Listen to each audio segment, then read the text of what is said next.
नमस्कार दोस्तों, स्वागत है आपका अपना चैनल जिसका नाम है केवल एग्जाम। आपको पता है इस पॉलिटी की श्रृंखला में हम 1 लाख क्वेश्चन, भारतीय संविधान के 1 लाख क्वेश्चन को कंप्लीट कर रहे हैं। यह पुस्तक जो है यूथ कंपटीशन की है, जिसमें आप देख रहे हैं पॉलिटी के 1 लाख क्वेश्चन है। यानी अब तक जितनी भी परीक्षाएं हुई हैं उसमें जिस भी चैप्टर से जितनी भी चहुमुखी प्रतिभाओं से धनी होकर एग्जामिनर ने क्वेश्चन बनाए हैं उस सारे क्वेश्चन इसमें आप देखेंगे। एक एक क्वेश्चन है। तो चलिए प्रारंभ करते हैं, लेकिन उससे पहले अगर आपने अभी तक हमारे चैनल को सब्सक्राइब नहीं किया, सब्सक्राइब कर लीजिए। वीडियो अच्छे लग रहे हैं लाइक करिए और सुझाव देने के लिए कमेंट भी करिए।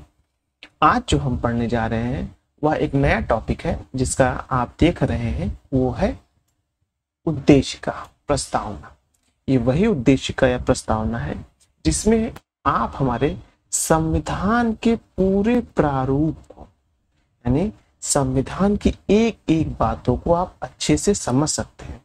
यानी कहते नहीं है कि कोई बुक पढ़ना है तो उसकी शॉर्ट समरी पढ़ लो, वैसे ही हमारा संविधान पूरा पढ़ना है तो आप उससे पहले अगर आपको सिर्फ शॉर्ट में समझना है कि हमारे संविधान में क्या क्या बातें बताई गई होंगी, उसके लिए आप हमारी उद्देशिका पढ़ लो। उद्देशिका का विचार कहाँ से आया, कल के लेक्चर में मैंने आपको बताया था, लेकिन मैं आपसे फिर कहना चाहूँगा अगर ये लेक्चर आप पहली बार देख रहे हैं तो इससे पहले जो मैंने लेक्चर बनाए वो सारे देख लीजिए, क्योंकि वो सारे लेक्चर एक दूसरे से कनेक्टेड चल रहे हैं। एक चेन चल रही है जिसमें क्या के बाद क्या आएगा कि हमारे संविधान के विकास कैसे हुआ, उन संविधान के विकास होने में हमने अपने औपनिवेशिक काल से क्या क्या सीखे ली और वहां से हमने क्या अच्छी चीजें ली। देखिए कोई भी एक समय होता है ना, उसमें अच्छा और बुरा दोनों प्रारूप होता है, तो हमें बुरे प्रारूप को त्यागना है, अच्छे प्रारूप को अपनाना है बिना किसी आपसी मतभेद के।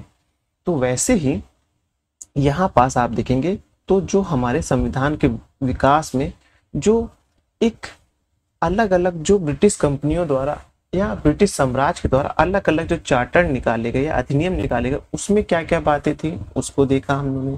फिर देखा कि भारतीय संविधान के विकास के लिए हमने किन किन देशों से प्रेरित होकर वहां के अच्छे नियमों में कुछ बदलाव करके अपने देश में लागू किए, उसको हमने देखा। तो उस चैप्टर को हमने क्या नाम दिया था, उस चैप्टर को हमने नाम दिया था भारतीय संविधान के सूत्र। अब जो हम यहाँ से पढ़ने जा रहे हैं, मतलब कि एक्चुअल जो आप देखेंगे पॉलिटी, इंडियन पॉलिटी की स्टार्टिंग हुआ आप देखेंगे तो वो उद्देशिका से होती है। उद्देशिका के बारे में मैंने आपको पहले ही बताया था कि उद्देशिका हमारे संविधान का वह प्रारूप है जिसमें आप पूरे संविधान को समझने की क्षमता रखेंगे अगर आप सिर्फ उद्देशिका यानी उद्देशिका को समझ जाते हैं। तो जब सबसे पहले चलिए देखते हैं उद्देशिका है क्या। उद्देशिका जवाहरलाल नेहरू के द्वारा दिया गया पहला प्रस्ताव था जो संविधान में जोड़ा गया था। संविधान में जोड़ने का तात्पर्य है कि जब संविधान सभा की मीटिंग होने लगी थी, जब सत्र चलने लगा, तो सबसे पहला सत्र जो आप देखेंगे वह 11 दिसंबर 1946 को जो आता है वह आपको देखने को मिलेगा, जिसमें हम उद्देशिका प्रस्ताव के बारे में पढ़ेंगे। चलिए उद्देशिका देखते हैं। उद्देशिका के बारे में एक चीज बता दें, उद्देशिका का जो विचारधारा ली गई है वह ली गई है यूएसए से। किससे ली गई है? यूएसए से। और साथ ही साथ इस उद्देशिका की जो भाषा होगी वह कहाँ से लिया गया है, हमने कल ही बताया था आपको, वह ऑस्ट्रेलिया से लिया गया है। ऑस्ट्रेलिया से लिया गया है। तो ध्यान रखिएगा, उद्देशिका का प्रारूप यूएसए से लिया गया है, उद्देशिका की भाषा हम ऑस्ट्रेलिया से लिए हैं। चलिए इसको मिटाने के बाद अब देखते हैं क्या है उद्देशिका। मैं इसमें आपको एक एक शब्द के अच्छे से डिस्क्राइब करूंगा, आप समझिएगा। उद्देशिका है हम भारत के लोग।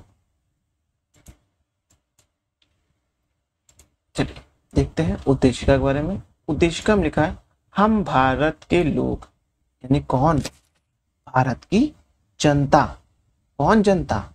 वो जनता जिसके माध्यम से भारत के संविधान को गढ़ा जा रहा है, चाहे वो प्रत्यक्ष हो या अप्रत्यक्ष हो।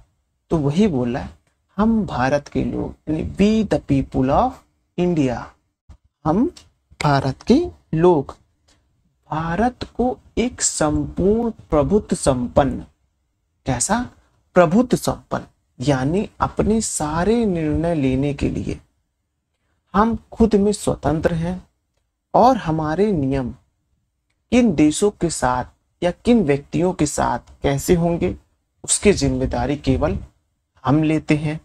हमारे देश में कोई भी नीति लागू होगी, इसके द्वारा लागू होगी, हम भारत के लोगों के द्वारा लागू होगी। इसीलिए यहाँ बोला गया है हम भारत के लोग भारत को एक संपूर्ण प्रभुत्व संपन्न, प्रभुत्व संपन्न का तात्पर्य यहाँ क्या है कि भारत के लोग जो होंगे वह भारत के निर्णय, चाहे वह आंतरिक निर्णय हो, चाहे वह बाहरी निर्णय हो, या कोई नीति निर्माण हो, या किसी प्रकार का बजट सत्र हो, कोई भी नीति निर्माण, कोई भी कार्य हो, उसमें हम पूर्ण तरह से स्वतंत्र हैं। हमारे ऊपर किसी बाहरी शक्ति का कोई हस्तक्षेप नहीं है। हम किसी बाहरी शक्ति के प्रभुत्व में आकर के कोई भी प्रकार का निर्णय नहीं ले रहे हैं। हम निर्णय केवल अपनी समझदारी से, अपनी विवेक से, अपनी कौशल क्षमता से हम भारत के लोग अपने भारत के लिए निर्णय ले रहे हैं। तो भारत के लोगों को जो शक्ति मिल रही है, जो प्रभुत्व संपन्न मिल रहा है, प्रभुत्व संपन्न मतलब कि सारे निर्णय लेने की क्षमता स्वयं में, तो भारत के लोग हम भारत को कैसे देख रहे हैं, एक प्रभुत्व संपन्न राष्ट्र देख रहे हैं। फिर समाजवादी, समाजवादी का तात्पर्य यह होता है, सीधा सीधा समझिएगा, कि जो समाज के कल्याण में नीति बनाए वह समाजवादी होता है। समाजवादी का मतलब यहाँ ये नहीं है किसी राजनीतिक पार्टी से जुड़ना। यहाँ समाजवादी शब्द का तात्पर्य यह है कि समाज के कल्याण के लिए, ठीक है। तो जो समाज के कल्याण के लिए हम भारत के लोग भारत को संपूर्ण प्रभुत्व संपन्न, यानी कि सारे निर्णय लेने के लिए, और समाजवादी मतलब कि समाज के कल्याण के लिए पंथ निरपेक्ष, शब्द है पंथ निरपेक्ष यानी कि सेकुलर। पंथ, देखिए यहाँ शब्द जुड़ा है पंथ, ये पंथ ध्यान रखिए। देखिए एक होता है धर्म, फिर आता है पंथ। पंथ मतलब क्या होता है, धर्म हिंदू मुस्लिम सिख ईसाई हो गया। पंथ क्या हो गया, पंथ मतलब कि एक धर्म की विभिन्न शाखा। जैसे हिंदू धर्म में आपको देखने मिलेगा बुद्ध भी मिलेंगे, जैनी भी मिलेंगे, हिंदुओं में आपको SC ST भी मिलेंगे। तो इस तरह से जैसे मुसलमानों में अजलफ और अशरफ होते हैं, और जो क्रिश्चियन में कैथोलिक और प्रोटेस्टेंट होते हैं, वैसे ही पंथ ने मतलब एक धर्म का पंथ, यानी कि हमने इस रूट तक सोचा है कि हम सिर्फ धर्म के नहीं पंथ के बारे में भी सोचेंगे। पंथ निरपेक्ष यानी कि सभी धर्म जाति लिंग से ऊपर उठकर पंथ के बारे में, यानी कि हर एक व्यक्ति की अपनी व्यक्तिगत निर्णय। यहाँ पंथ निरपेक्ष का मतलब समझिए व्यक्तिगत निर्णय। पंथ निरपेक्ष लोकतंत्रात्मक गणराज्य। लोकतंत्रात्मक मतलब क्या होता है, लोगों द्वारा चुना गया तंत्र। लोकतंत्रात्मक मतलब लोगों द्वारा चुना गया तंत्र, और उसमें भी गणतंत्र, यानी कि भारत की जनता द्वारा एक व्यक्ति को चुना जाएगा जो भारत के कल्याण के लिए नीति बनाएगा। और वह नीति कैसी होगी, वह नीति समाज में समाजवादी भावना, यानी कि समाज में सभी धर्म जाति पंथ के लिए लोक कल्याणकारी होगी। यही बात यहाँ कहना चाह रहा है। लोकतंत्रात्मक गणराज्य बनाने के लिए तथा उसके समस्त नागरिकों को, अब क्या आ रहा है कि जो भारत के लोग हैं उनके समस्त नागरिकों के लिए आर्थिक, शब्द देखिए अब क्या आ रहा है, सामाजिक, आर्थिक और राजनीतिक न्याय। ये बहुत अच्छे से ध्यान रखिएगा।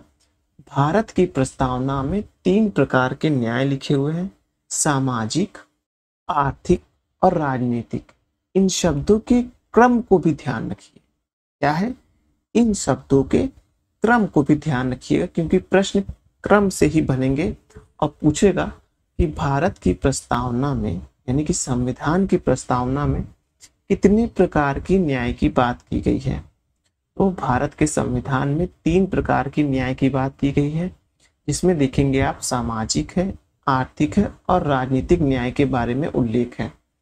ठीक वही इस बात को समझिए कि भारत के लोग के लिए, समस्त नागरिकों के लिए सामाजिक, आर्थिक और राजनीतिक न्याय। सामाजिक न्याय से तात्पर्य क्या है ये समझिए आप। सबसे पहले सामाजिक न्याय मतलब ये होता है समाज में सभी को समान न्याय मिले, यानी किसी प्रकार का लिंग, धर्म, जाति या किसी विशेष समुदाय के प्रति कोई ऐसी नीति ना हो जिससे उसमें कहते न्याय की भावना की आलोचना हो रही हो। तो इसीलिए ये शब्द ध्यान रखा गया कि सामाजिक न्याय हो।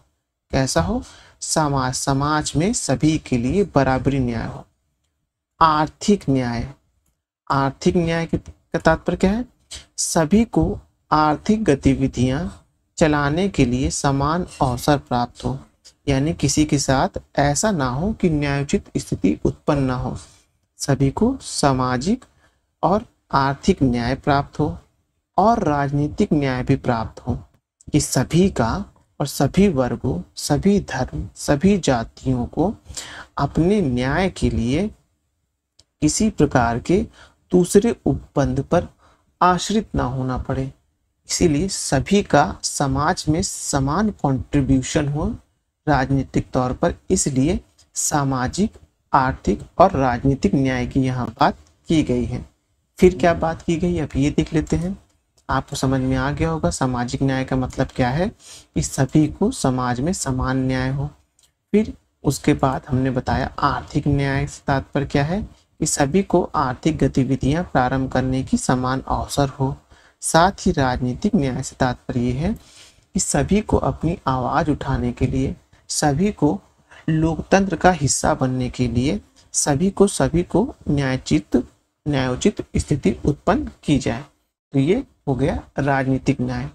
अब उसके आगे देखते हैं विचार, अभिव्यक्ति, विश्वास, धर्म और उपासना की स्वतंत्रता। अब स्वतंत्रता कितनी प्रकार की आ रही है, तो स्वतंत्रता 5 प्रकार की आ रही। कौन कौन सी आ रही है? विचार, अभिव्यक्ति, विश्वास, धर्म और उपासना की स्वतंत्रता के बारे में बात कर रहा है। विचार की स्वतंत्रता का तात्पर्य क्या है, सबसे पहले अब ये देखते हैं। विचार की स्वतंत्रता का तात्पर्य यह होता है कि हम अपने विचार रखने के लिए, कुछ सोचने के लिए बाह्य एवं आंतरिक दोनों रूप से स्वतंत्र हों। बाह्य स्वरूप का स्वतंत्र का तात्पर्य है कोई हमारे ऊपर बंदिश ना हो, कोई हमारी विचारधाराओं को रोक ना पा रहा हो। और आंतरिक विचार से तात्पर्य होता है स्वतंत्रता से, कि हम स्वयं में भी स्वतंत्र फील करें। हमें ऐसा हमेशा डर न सताता रहे कि हमारी विचारधाराओं को, हमारे सोचने की प्रक्रियाओं को किसी प्रकार से कोई भी बाधा उत्पन्न हो। इसलिए ये विचार की स्वतंत्रता मानी जाती है।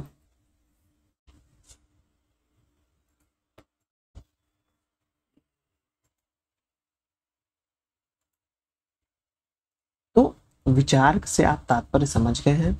विचार की स्वतंत्रता से तात्पर्य क्या है? हमारी आंतरिक विचार जो हमारे मन में आ रहे हैं और हमारे बाह्य विचार जो हम समाज के सामने रख रहे हैं, उन दोनों को ही प्रस्तुत करने की हमारी स्वतंत्रता है। क्या है? हमारी स्वतंत्रता है। तो ये हमारा हो गया, आप देखेंगे, विचार की स्वतंत्रता। अब आ रहा है अभिव्यक्ति, यानी कि अपने आप को अभिव्यक्त करना, अपने आप को किसी के सामने प्रदर्शित करना, अपने आप को किसी के सामने रखना, यानी कि अपनी अभिव्यक्ति की स्वतंत्रता, यानी अपनी व्यक्तिगत स्वतंत्रता की बात की गई। फिर है विश्वास की स्वतंत्रता। विश्वास की स्वतंत्रता से तात्पर्य है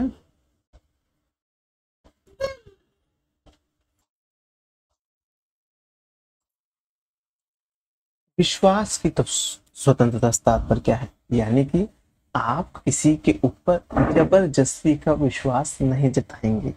आपको विश्वास जताने के लिए आपकी स्वतंत्र होकर अपने खुद की अभिव्यक्ति और अपने विचार के क्रम से अपना विश्वास जताएंगे। साथ ही धर्म और उपासना की स्वतंत्रता, किसी भी धर्म को मानने और उसमें अपने विश्वास जताने की स्वतंत्रता की बात की गई है। साथ ही साथ समता किसकी बात की गई है, समता की गई है प्रतिष्ठा और अवसर की। सभी को समान प्रतिष्ठा और समान अवसर दिए जाएंगे अपने समता को प्रदर्शित करने के लिए, यानी किसी के साथ कोई रोक टोक नहीं होगी।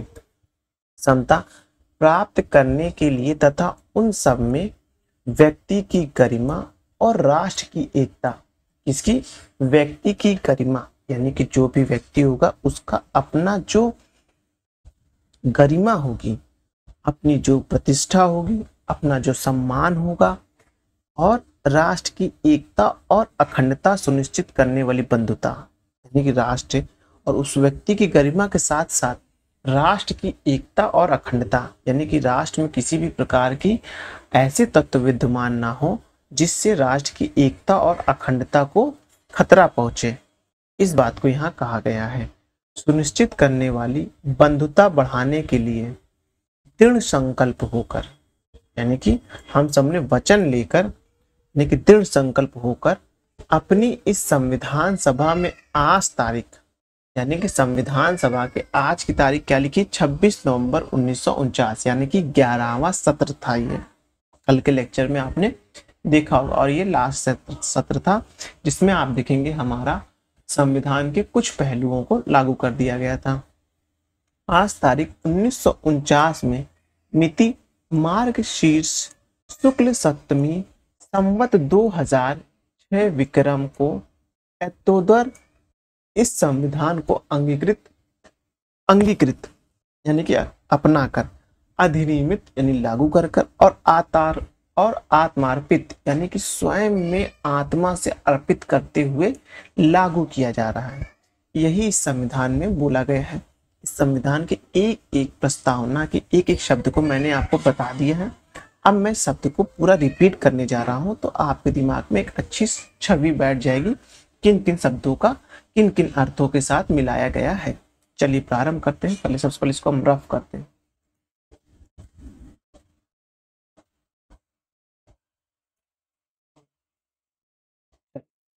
प्रारंभ करते हैं। रफ करने के बाद, हम भारत के लोग भारत को संपूर्ण प्रभुत्व संपन्न समाजवादी पंथ निरपेक्ष लोकतांत्रात्मक गणराज्य बनाने के लिए तथा उसके समस्त नागरिकों को सामाजिक, आर्थिक एवं राजनीतिक न्याय, विचार, अभिव्यक्ति, विश्वास, धर्म, उपासना की स्वतंत्रता, प्रतिष्ठा और अवसर की समता प्राप्त करने के लिए तथा उन सब में व्यक्ति की गरिमा और राष्ट्र की एकता एवं अखंडता सुनिश्चित करने वाली बंधुता बढ़ाने के लिए दृढ़ संकल्प होकर अपनी इस संविधान सभा की आज की तारीख 26 नवंबर 1949 मिति मार्गशीर्ष शुक्ल सप्तमी संवत 2006 विक्रम को एतोदर इस संविधान को अंगीकृत, अधिनियमित और आत्मार्पित करते हैं। ये हो गई हमारे संविधान की प्रस्तावना। अब इसमें जो ये शब्दों का क्रम दिया है, ये शब्दों के क्रम से ही सीधा प्रश्न पूछता है कि सबसे पहला शब्द कौन है, बाद का शब्द कौन है, इस तरह के प्रश्न पूछता है। तो मैंने आपको संविधान की प्रस्तावना का एक छोटा सा प्रारूप बता दिया है, उसके बारे में कुछ समझाने की कोशिश की है कि प्रस्तावना में दिए गए शब्दों का अर्थ क्या क्या है। अब उसके आगे देखते हैं क्या क्या प्रश्न बने हैं।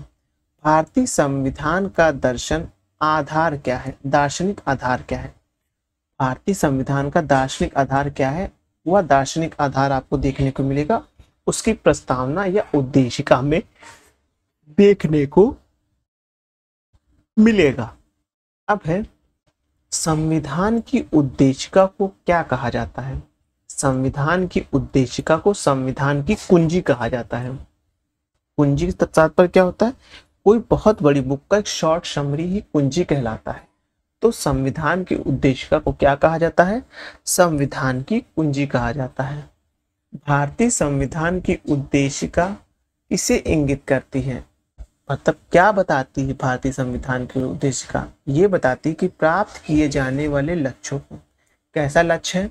प्रभुत्व संपन्न लक्ष्य है, समाजवादी लक्ष्य है, पंथ निरपेक्ष लक्ष्य है, लोकतंत्रात्मक गणराज्य लक्ष्य है, सामाजिक आर्थिक न्याय का लक्ष्य है, विचार अभिव्यक्ति विश्वास धर्म उपासना का लक्ष्य है, अवसर और प्रतिष्ठा का लक्ष्य है, व्यक्ति की गरिमा राष्ट्र की एकता अखंडता बंधुता बढ़ाए रखने का लक्ष्य है।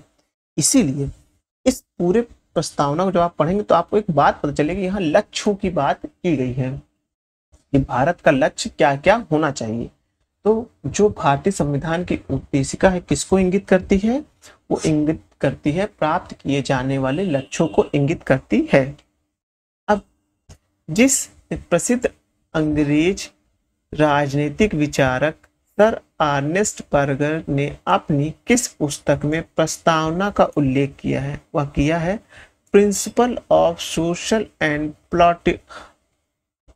पॉलिटिक थ्योरी में, यानी कि पॉलिटिक थ्योरी में किया है। अब है प्रस्तावना की शुरुआत होती है, कैसे होती है? We the people of India, यानी कि हम भारत के लोग से होती है।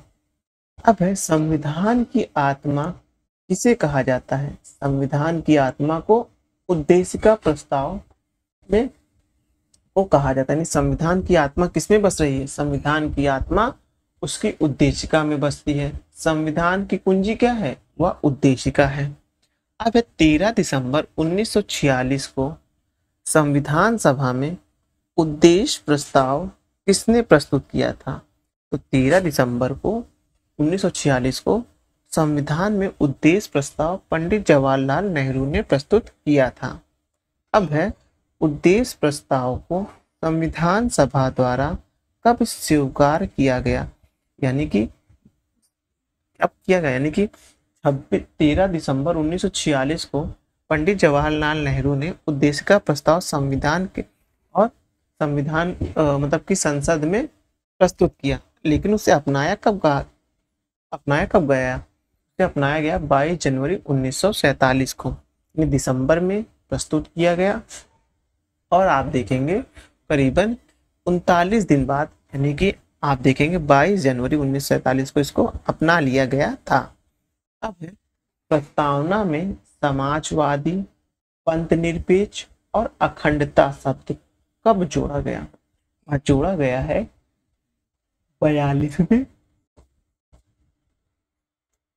42वें संविधान संशोधन अधिनियम 1946 को। यानी कि जब संविधान लागू हुआ था, यानी कि जब पंडित जवाहरलाल नेहरू ने 13 दिसंबर 1946 को देश का प्रस्ताव संसद में पास किया था, और आप देखेंगे कि 22 जनवरी 1947 को जब संविधान सभा द्वारा इस प्रस्ताव को पारित करके अपना लिया गया था, उस वक्त भारतीय संविधान की प्रस्तावना में 3 शब्द नहीं थे। कौन कौन से? समाजवादी, पंथ निरपेक्ष और अखंडता शब्द नहीं थे। ये शब्द को मैं हाईलाइट करने जा रहा हूं। अब मैं आपको बताऊंगा कौन कौन शब्द? समाजवादी, पंथ निरपेक्ष और अखंडता। ये शब्द पहले प्रस्तावना में नहीं थे। इनको 42वें संविधान संशोधन 1946 के माध्यम से संविधान में जोड़ा गया। ये तीनों शब्दों को ध्यान रखिएगा। अब है भारतीय संविधान के प्रस्तावना में नागरिकों के लिए सुनिश्चित किया गया क्या? 3 प्रकार के न्याय मैंने आपको बताए थे, सामाजिक, आर्थिक और राजनीतिक न्याय। 5 प्रकार की स्वतंत्रता कैसी? विचार, अभिव्यक्ति, विश्वास, धर्म और उपासना की स्वतंत्रता। 2 प्रकार की समानता, प्रतिष्ठा और अवसर की समानता, और एक प्रकार की बंधुता, कैसे भातृत्व, अपनेपन की स्वतंत्रता।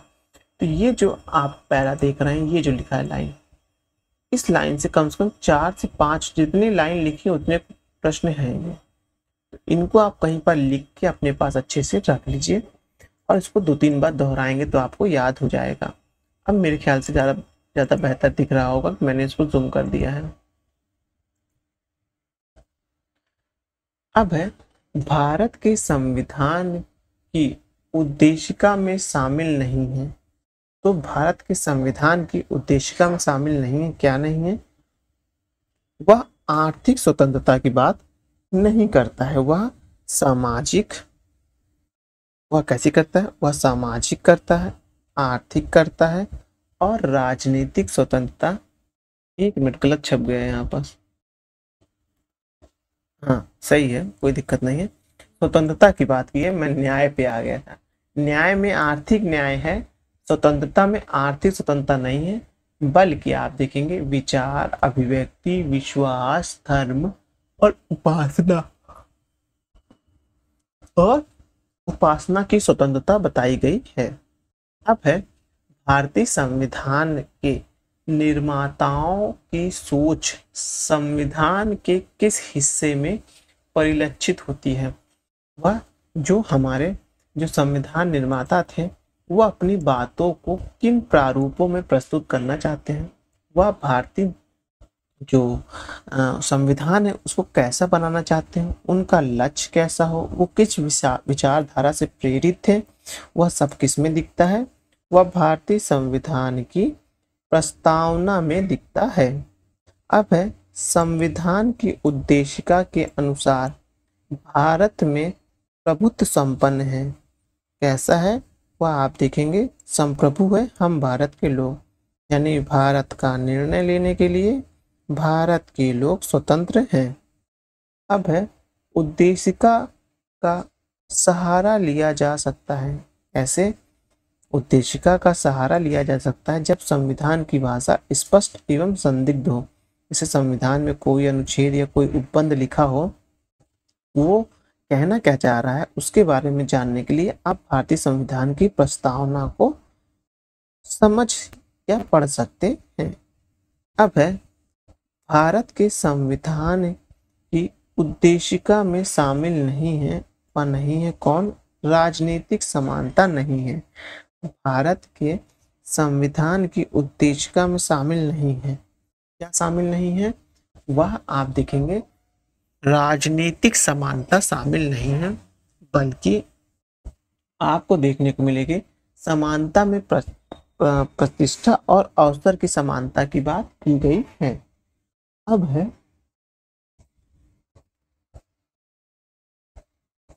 संविधान सभा द्वारा उद्देशिका को कब अधिनियमित तथा अंगीकृत किया गया, यानी उद्देशिका को कब अपनाया गया? उद्देशिका को 26 नवंबर 1949 को अपनाया गया। उद्देशिका प्रस्ताव कब लाया गया? उद्देशिका प्रस्ताव 13 दिसंबर 1946 को पंडित जवाहरलाल नेहरू द्वारा संविधान सभा में प्रस्तुत किया गया। इस प्रस्ताव को संविधान सभा ने कब पास किया? वह पास किया 22 जनवरी 1947 को पास किया। और भारत की जनता ने इसको कब अपनाया, यानी उद्देश्य प्रस्ताव ने उद्देशिका को कब अपनाया? वह 26 नवंबर 1949 को अपना लिया था। इसी दिन को हम संविधान दिवस के नाम से भी जानते हैं और इसी दिन संविधान के कुछ महत्वपूर्ण अधिनियम और कुछ महत्वपूर्ण अनुच्छेदों को लागू कर दिया गया था, यानी कि आंशिक रूप से संविधान लागू हो गया था। अब उसके आगे देखते हैं कि भारत को एक धर्मनिरपेक्ष राज्य के रूप में वर्णित करता है। क्या वर्णित करता है? वह करता है, आप देखेंगे संविधान की प्रस्तावना। धर्मनिरपेक्ष से तात्पर्य क्या है? धर्मनिरपेक्ष से तात्पर्य है, आप देखेंगे वह है आपकी पंथ निरपेक्ष से है। संविधान की प्रस्तावना में क्या शब्द यूज किया गया? पंथ निरपेक्ष किया गया है। अब उसके आगे देखते हैं, संविधान में प्रस्तावना का विचार, संविधान में प्रस्तावना का विचार किस देश के संविधान से लिया गया? और लिया गया अमेरिकी संविधान से लिया गया। मैंने आपको बताया था, जो आप देखेंगे प्रस्तावना का विचार कहाँ से? अमेरिका से लिया गया, और प्रस्तावना की भाषा को ऑस्ट्रेलिया से प्रेरित होकर लिया गया। अब प्रस्तावना में स्वतंत्रता, समानता और बंधुत्व के आदर्शों को कहाँ से लिया गया है? वह लिया गया, आप देखेंगे, फ्रांस की क्रांति से लिया गया है। यानी कि स्वतंत्रता, समानता और बंधुत्व, ये कहाँ से प्रेरित होकर ये शब्द लिए गए हैं? वह लिया गया है फ्रांस की क्रांति से लिया गया है। फ्रांस की क्रांति से ये शब्द प्रेरित होकर लिए हैं। अब है, प्रस्तावना में संविधान के निर्माण की कौन सी तिथि उल्लेख है? वह आपको मिलेगी 26 नवंबर 1949। इसी दिन हमने प्रस्तावना को अपनाया था। किसने अपनाया था? भारत की जनता ने अपनाया था। इसीलिए प्रस्तावना का प्रारंभ में जो शब्द उपयोग किया जाता है उसे क्या कहा जाता है? हम भारत के लोग भारत को संपूर्ण प्रभुत्व संपन्न, समाजवादी, पंथ निरपेक्ष, लोकतंत्रात्मक गणराज्य बनाने के लिए तथा सामाजिक, आर्थिक एवं राजनीतिक न्याय, विचार, अभिव्यक्ति, विश्वास, धर्म, उपासना की स्वतंत्रता, अवसर एवं प्रतिष्ठा की समानता, अवसर एवं की समानता के साथ आप देखेंगे प्राप्त करने तथा उन सब में व्यक्ति की गरिमा, राष्ट्र की एकता और अखंडता सुनिश्चित करने वाली बंधुता बढ़ाने के लिए दृढ़ संकल्प होकर अपनी इस संविधान सभा में आज तारीख 26 नवंबर 1949 ईस्वी मिति मार्गशीर्ष शुल्क सप्तमी संवत 2006 विक्रम को एतोदर इस संविधान को अंगीकृत, अधिनियमित और आत्मार्पित करते हैं। इस प्रश्न में आप देख रहे थे कि क्या क्या बोला गया था। अब उद्देशिका हमारे स्वप्न और विचार का प्रतिनिधित्व करती है। किसने कहा था? सर अलादी कृष्ण स्वामी अय्यर ने कहा था कि उद्देशिका हमारे स्वप्न और विचार को प्रतिनिधित्व करती है। मतलब कि हमारे संविधान बनाने में किस प्रकार की विचारधारा, किस प्रकार के स्वप्न को देखा गया है, वह सब किसमें हमें दिख रहा है? वह उद्देशिका में दिख रहा है। और यह किसने कहा था? यह कहा था सर अलादी कृष्ण अय्यर ने कहा था। अब उसके आगे देखते हैं, किसने कहा कि प्रस्तावना हमारे संपूर्ण लोकतांत्रिक गणराज्य का जन्म कुंडली है। ये कहा था के.एम. मुंशी ने कहा था कि प्रस्तावना हमारे संपूर्ण संप्रभु लोकतंत्र गणराज्य की जन्म कुंडली है। यानी कि जन्म कुंडली से तात्पर्य क्या होता है कि व्यक्ति किस वक्त पैदा हुआ, किस तिथि को पैदा हुआ, उसका नामकरण, उसके माता पिता का नामकरण, सब कुछ उस जन्म कुंडली में रहता है। ठीक वैसे ही हमारे संविधान की जब उद्देशिका यानी प्रस्तावना को बनाया गया, तो बताया गया किस तारीख को हम ये अपना रहे हैं, 26 नवंबर 1949 को अपना रहे हैं संविधान को। संविधान को बनाने का प्रारूप क्या होगा, संविधान जो बन रहा है उसमें जो लोग बैठ के संविधान बना रहे हैं वह किस विचारधारा के हैं, वह किस प्रकार के लक्ष्य की बात कर रहे हैं, वह कितने प्रकार की स्वतंत्रता की बात कर रहे हैं, वह कितने प्रकार की न्याय की बात कर रहे हैं, वह कितने प्रकार की समानता की बात कर रहे हैं, वह किस प्रकार से इस संविधान को बना रहे हैं। यह सब कुछ किसमें दिख रहा है, यह सब कुछ हमारे प्रस्तावना में दिख रहा है, जो कि उसकी जन्म कुंडली संविधान की दिखती है। यह शब्द किसने उपयोग किए थे, के.एम. मुंशी ने उपयोग किया था। अब है प्रस्तावना को संविधान का परिचय पत्र किसने कहा था, यानी कि परिचय पत्र में क्या होता है, आपका नाम होता है, आपका एड्रेस होता है, आपकी जन्मतिथि होती है। ये किसने कहा था, यह कहा था N.A. पालकीवाला ने कहा था कि जो प्रस्तावना है वह संविधान का परिचय पत्र है।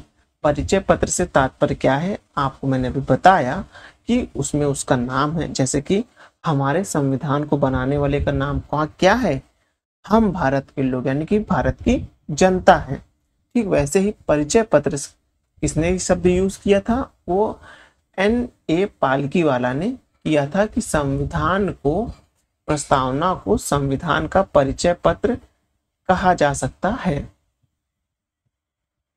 देखिए प्रस्तावना से बहुत प्रश्न बनते हैं, बहुत, हर एक एग्जाम में आपको एक न एक प्रश्न यहाँ से जरूर मिल जाएगा। अब देखने की बात यह है कि आवाज आ रही है कि नहीं, हाँ आवाज तो आ रही है। अब है उद्देशिका आर्थिक प्रस्तावना। उद्देशिका आर्थिक प्रस्तावना संविधान का एक अति मूल्यवान भाग है। यह एक ऐसा यंत्र है जिससे संविधान को मापा जा सकता है। संविधान की सभी 195 धाराएं प्रस्तावना रूपी पैमाने से मापी जा सकती है तथा वे धाराएं जो प्रस्तावना रूपी यंत्र पर ठीक उतरे वे उचित है तथा अन्य जो ठीक ना उतरे वे यथार्थ समझी जाएंगी। किसने कहा था, पंडित ठाकुरदास भैरवो ने कहा था। अब है, आप देखेंगे उद्देशिका संविधान के उपबंधों को समझने तथा उनकी सही व्याख्या करने में सहायक हो सकती है। उक्त वक्त किसका है, मतलब किसने ये वाक्य कहा था, वो न्यायमूर्ति हिदायतुल्लाह का था। B.R. अम्बेडकर के अनुसार संविधान की आत्मा क्या है, वह है संवैधानिक उपचारों का अधिकार। वो कौन सा अधिकार है, वह आपका आर्टिकल 32 है। तो जब भी पूछा जाए B.R. अम्बेडकर ने किसे संविधान की आत्मा कहा था, वह शब्द किसका आएगा, वह शब्द आएगा अनुच्छेद 32 के लिए। बाकी और कोई पूछता है संविधान की आत्मा क्या है, तो आप उसमें बोलेंगे प्रस्तावना है। बस ये ध्यान रखना है मेजर पोर्शन के तौर पर।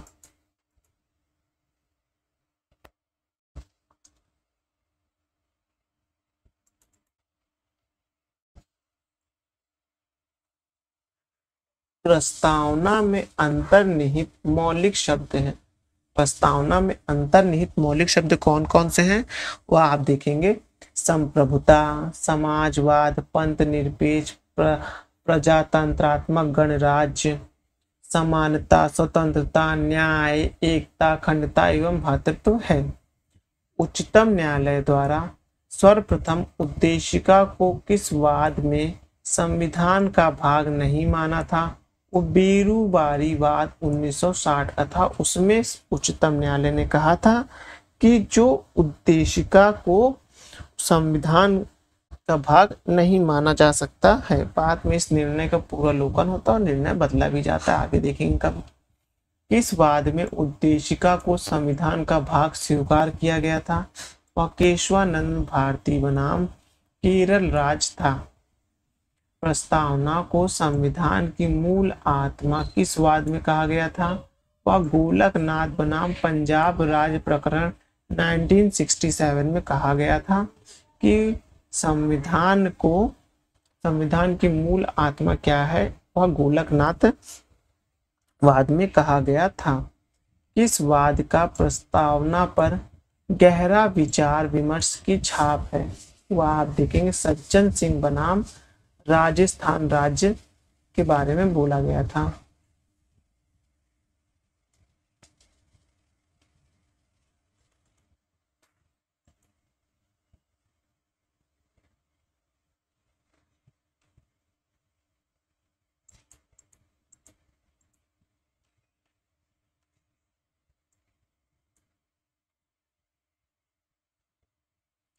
अब भारत के संविधान की प्रस्तावना का विधिक रूप क्या है।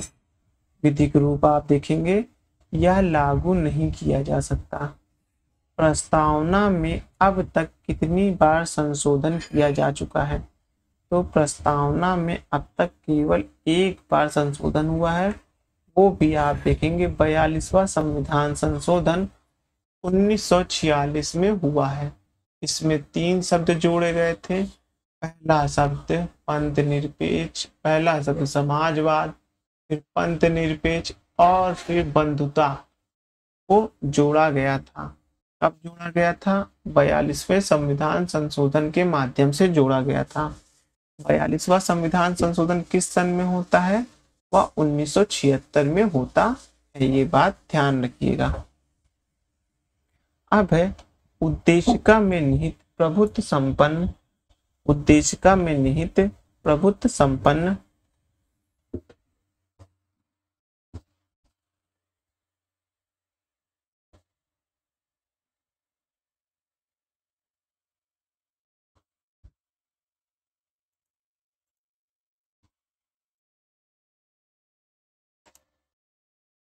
उद्देशिका में निहित प्रभुत्व संपन्न शब्द घोषित करता है। कैसा करता है?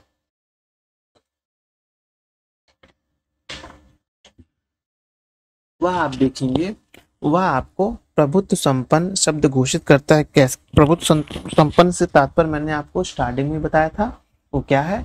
भारत आंतरिक एवं बाह्य दृष्टि से किसी के अधीन नहीं है, यानी कि वो अपने किसी भी नियमों को लागू करने के लिए, किसी से दोस्ती करने के लिए, किसी से अपनी विचारधाराओं को व्यक्त करने के लिए किसी बाह्य शक्ति की श्रेणी में मतलब के अधीन नहीं आता है। तो ये यहाँ पास बोला जा रहा है।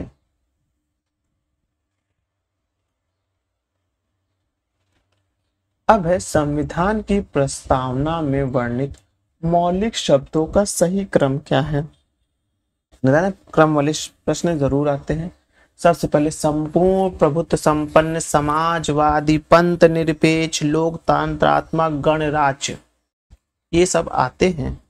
अब है उद्देशिका में प्रस्तुत समाजवाद की अवधारणा किसमें अंतर्निहित है। तो उद्देशिका में प्रस्तुत समाजवाद की अवधारणा आर्थिक न्याय से संबंधित है। कैसे है? आर्थिक न्याय से संबंधित है।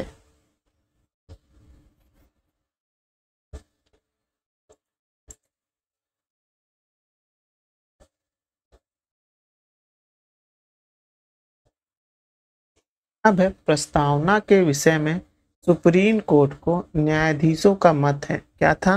कि उद्देशिका का अंतिम मतदान करते समय इसने यह कहा था, उद्देशिका संविधान का अंग बनेगा। संविधान सभा के अध्यक्ष डॉक्टर राजेंद्र प्रसाद ने कहा था कि उद्देशिका का अंतिम मतदान करते समय, किसने कहा था? संविधान सभा के अध्यक्ष राजेंद्र प्रसाद ने कहा था। क्या कहा था? कि उद्देशिका संविधान का अंग बनेगा। और सुप्रीम कोर्ट ने इस शब्द कब मान लिया कि उद्देशिका संविधान का अंग है? वो गोलकनाथ केस 1967 में मान लिया गया था। बीरूबारी वाद में क्या कहा गया था? बीरूबारी वाद में ये बोला गया था कि जो संविधान जो प्रस्तावना है वो संविधान का अंग नहीं है। अब प्रस्तावना संविधान निर्माताओं के मन की कुंजी है। किंतु संविधान का अंग नहीं है। कब कहा गया था? बेरुबारीवाद 1960 में मुख्य न्यायमूर्ति गजेंद्र गडकर का मत था। प्रस्तावना का गहन विचार विमर्श की छाप है। सज्जन सिंह बनाम राजस्थान राज्य 1965 में न्यायमूर्ति JR माधुलकर का कथन है। प्रस्तावना संविधान का अंग ही नहीं बल्कि महत्वपूर्ण अंग है, मतलब कि केवल अंग नहीं महत्वपूर्ण अंग है। किसमें कहा गया था? केशवानंद भारती बनाम केरल राज्य 1963 में कहा गया था। बहुत इंपॉर्टेंट है। न्यायमूर्ति सीकरी का मत था ये। संविधान की उद्देशिका उन सिद्धांतों का निचोड़ है जिनके आधार पर सरकार को कार्य करना है। संविधान या संविधान की मूल आत्मा है, शाश्वत है, वह अपरिवर्तित है। वह है I.C. गोलकनाथ बनाम पंजाब राज्य 1967 में बोला गया था। न्यायमूर्ति हिदायतुल्लाह का मत था कि संविधान की उद्देशिका उन सिद्धांतों का निचोड़ है जिनके आधार पर सरकार को कार्य करना है। यह संविधान की मूल आत्मा है और शाश्वत है और अपरिवर्तनीय है। कब बोला था? I.C. गोलकनाथ बनाम पंजाब राज्य में बोला था। अब उद्देशिका संविधान का अभिन्न अंग है। लोकतांत्रिक शासन व्यवस्था, संघात्मक ढांचा, राष्ट्र की एकता और अखंडता, पंथ निरपेक्ष, समाजवाद, सामाजिक न्याय तथा न्यायिक पूर्वालोकन संविधान की बुनियादी बातें में है। यह किसने कहा था? S.R. बम्बई बनाम भारत संघ में 1994 में न्यायमूर्ति रामास्वामी का मत है। संविधान की प्रस्तावना को न्यायालय द्वारा परिवर्तित नहीं किया जा सकता है। कब किया गया था? यूनियन ऑफ इंडिया बनाम मदन गोपाल और इंदिरा गांधी बनाम राजनारायणवाद में कहा गया था। अब आ गया है नेक्स्ट चैप्टर जो कि हम कल देखेंगे, लेकिन इसके बारे में आपको बता दूं, संघ और उसका राज्य क्षेत्र, यानी भारत का संघ और उसके राज्य क्षेत्र के बारे में इसमें बताया जाएगा कि संघ और राज्य क्षेत्र से अब तक कितने प्रश्न बने हैं, कैसे कैसे प्रश्न बने, वो सब इसमें बताया जाएगा। संघ का तात्पर्य क्या है, राज्य का तात्पर्य क्या है, संघ शब्द से कहाँ से प्रेरित होकर लिया गया है, राज्य से क्या है, मतलब ये सब मैं आपको कल के वीडियो में बताऊंगा। आप कंटिन्यू वॉच करिए, जो जो प्रश्न मैंने बता दिए हैं उनको रिपीट करिए। जैसे कि मैं अभी थोड़ा कहते मेरी स्पीड स्लो है, तो आप ऐसा करिएगा, इसको 2x पे लगा के या 1.75 के स्पीड पे लगा के इसको पढ़िए, इसको देखिए और साथ ही समझिए कि क्या क्या बातें इसमें कही गई हैं। तो चलिए वीडियो यही समाप्त करते हैं। धन्यवाद।